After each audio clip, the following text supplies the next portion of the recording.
Okay, the purpose of the video is to walk you around. Now, the first thing is this window.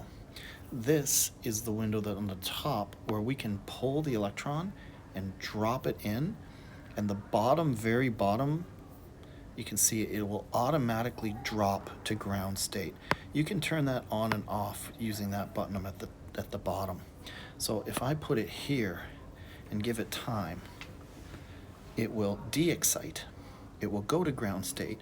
And did you notice the wiggly squiggly? The photon emitted?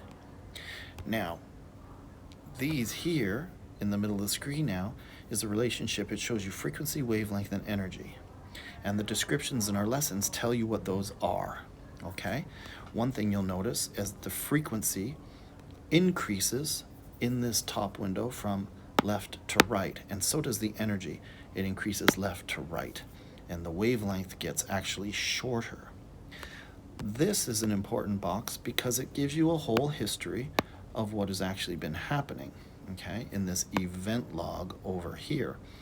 And it records all of the things that you've been doing and shows their energy. So it's a great way to see, as an example, these three bottom ones. You can see it's the bottom drop, 1 to 2, which is the biggest. I'll show you in a great spot right here.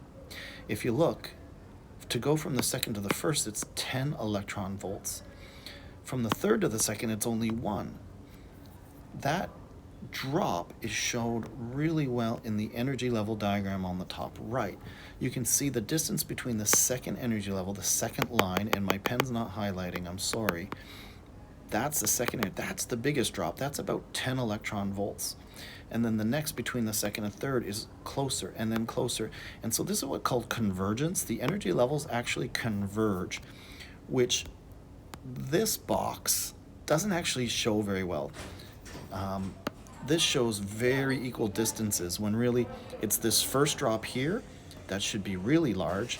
The second drop should be second large. And you can see on the far left hand, you see how it's bouncing? Then here and then here, okay? That's how this simulator works. And keep a close eye on those photons.